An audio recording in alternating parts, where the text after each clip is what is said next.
इस पर फूल भी चढ़ा लो। ये सर जमी है सांगा की, बापा की बपोती, पन्ना पद्मनी प्रताप पूंजा की है धरती, और हम सब है मावली के वासी। तो जय धुनी माता की लगा लो, जय कांग्रेस पार्टी की लगा लो।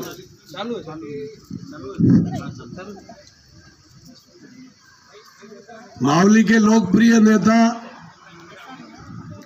पूर्व विधायक और नव निर्वाचित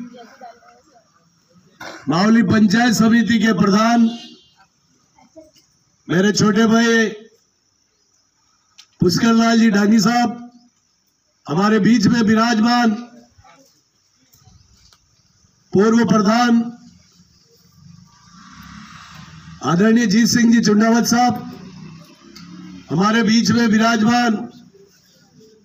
हमारे कांग्रेस के दोनों ब्लॉक अध्यक्ष अशोक जी वैष्णव साहब, मांगीलाल जी मेघवाल साहब हमारे बीच में, जिला परिषद से निर्वाचित दोनों प्रत्याशी विनोद जी मेघवाल साहब और चुनीलाल जी भील साहब हमारे बीच में, पंचायत समिति के निर्वाचित सदस्य भाई पुष्कर लाल जी डांगी साहब, मोहनलाल जी चौधरी साहब, अभी है ना शंकर जी, और हमारे वर्षा जी के आमेटा जी, वर्षा जी जो जीती है उनके पिताजी गोपाल जी आमेटा साहब हमारे बीच में विराजमान, हमारे पूर्व सरपंच शंकरलाल जी चौधरी साहब, गणेश लाल जी खराड़ी साहब, कन्यालाल जी नागदा साहब, महेंद्र सिंह जी राणावत साहब एवं उप सरपंच, जनप्रतिनिधि और हमारे इस पंचायत के जिन्होंने आज कार्यक्रम रखा है, सरपंच साहब नरेश जी, उप सरपंच नानालाल जी नागदा, उनकी टीम हमारे बीच में, समाज सेवी हुक्मी शंकर जी पालीवाल साहब, हमारे युवा नेता जगपाल सिंह जी भागावत साहब, विजय जी बंजारा साहब, रमेश जी पालीवाल साहब, हमारे आदिवासी समाज के अध्यक्ष और उनकी पूरी कार्यकारिणी, और तमाम बैठे हुए सभी का नाम जिनका मेरे मुंह पे आ गया और जिनका नाम नहीं आया वो मेरे दिल में है, आप सबको नमस्कार, अभिवादन, माताएं बहनों नौजवान साथियों। आज हम बड़े खुशी के साथ धुनी माता के चरणों में 10 साल के बाद हम एक खुशी का इजहार कर रहे हैं। वैसे पूर्व पंचायत समिति के प्रधान हमारे जीत सिंह जी ने इस पंचायत समिति पर 5 साल तक सेवाएं दी और उन्होंने वापस अपना चार्ज कांग्रेस पार्टी को ही दिया। यह हमारे लिए बहुत गौरव की बात है। लेकिन जो पिछला विधानसभा चुनाव हुआ जिसमें हमारी पार्टी को पराजय का बदला चुकाने के लिए इस बार जो पुष्कर जी ने रणनीति सभी को साथ में लेकर और कांग्रेस पार्टी के कार्यकर्ताओं की इच्छा के अनुसार प्रत्याशियों का चयन करके जो इस पंचायत समिति का पुनः अपने कांग्रेस का झंडा ले रहा है, उसके लिए मैं पुष्कर लाल जी को और उनकी टीम और तमाम दोनों ब्लॉक अध्यक्ष और उनकी कार्यकारिणी को और जीते हुए प्रतिनिधि जनता को सभी को मैं बहुत मुबारकबाद देना चाहता हूं। आज कांग्रेस पार्टी वो पार्टी है जब देश में अंग्रेजों की हुकूमत थी और उन अंग्रेजों को उखाड़ने के लिए इस पार्टी का जन्म हुआ, और 2 दिन के बाद ही हम कांग्रेस पार्टी का स्थापना दिवस 28 तारीख को मनाने जाएंगे। तो हमें डबल खुशी है कि आज हम यहाँ धुनी माता के प्रांगण में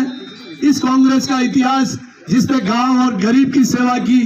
जिसने छत्तीसी कौम की सेवा की, जिसने अमीर और गरीब का भेद मिटाया, जिसने राजा महाराजाओं का राज हटाया, ऐसी पार्टी जो हमेशा समानता का अधिकार देती है और सबको साथ लेके चलती है, ऐसी पार्टी के प्रतिनिधियों को मावली की जनता ने 25 में से 15 सीटें देकर जो ये साबित कर दिया कि हमारा सांसद इस क्षेत्र का नहीं, हमारा विधायक इस क्षेत्र का नहीं होने के बावजूद जनता ने कांग्रेस पार्टी के नाम पर मोहर लगाकर जो पंचायत समिति हमें सौंपी है, हमको आने वाले समय में वापस विधानसभा और लोकसभा पे कब्जा करके ये हिसाब चुकाना चुकाना होगा। आज इस तहसील में कई काम जो लोगों की जो महत्वाकांक्षा है, उनकी जो सेवा, उनकी समस्या है, वो पुष्कर जी के दिलो दिमाग में है। और मुझे विश्वास है कि डांगी साहब अपने कुशल नेतृत्व से इस पंचायत समिति का एक ऐतिहासिक गौरवशाली कार्यकाल साबित करेंगे, जिसमें जनता की जो भी समस्या और मांगे हैं वो हमेशा पूरी होगी। कांग्रेस पार्टी अभी जिस तरीके से जो देश में बैठी हुई सांप्रदायिक पार्टियों के सामने जो विपक्ष का रोल अदा करी, राहुल गांधी जी को मैं मुबारक देना चाहता हूं कि इतनी सशक्त तरीके से वो अपनी आवाज को मोदी की तानाशाह सरकार के सामने रख रहे हैं। आप देखिए, जो मोदी किसान और मजदूरों को कुचलना चाहता है, 2 महीने पहले मजदूरों के कानूनों को बदल दिया। जो 44 कानून जो कांग्रेस पार्टी ने मजदूरों के लिए बनाए थे, उनको बदलकर 4 कानून बना दिए, जिसमें आज हड़ताल करने का हमारा अधिकार और हथियार छीन लिया गया। अगर हम गैर कानूनी हड़ताल करते हैं तो हमें जेल होगी, सजा होगी, ऐसा प्रावधान रख दिया। मजदूर को नौकरी से निकाल दिया जाएगा, उसकी कोई सुनवाई नहीं होगी। और किसानों के लिए भी जो भी कानून बनाया, तो किसान के लिए उसका उपज का मूल्य निर्धारित करने का अधिकार था सरकार का, और उस पर खरीद की जाती थी। उस कानून को हटाकर बड़े बड़े उद्योगपतियों को अपने किसानों की जमीन लेने के लिए रास्ता खोला। उसके लिए आज 1 महीने से किसान दिल्ली के बाहर सड़कों पर बैठे हुए ठंडी हवा में, और जिसकी वजह से 27 किसानों की अकाल मृत्यु हुई। ऐसा निर्दयी प्रधानमंत्री जो देश में बैठा है, वो किसान और मजदूरों को कुचलना चाहता है। मैं पूछना चाहता हूं मोदी साहब, ये देश क्या है? देश वही है कि जैसे ये शरीर है और शरीर के ये 2 हाथ है, ये 2 हाथ,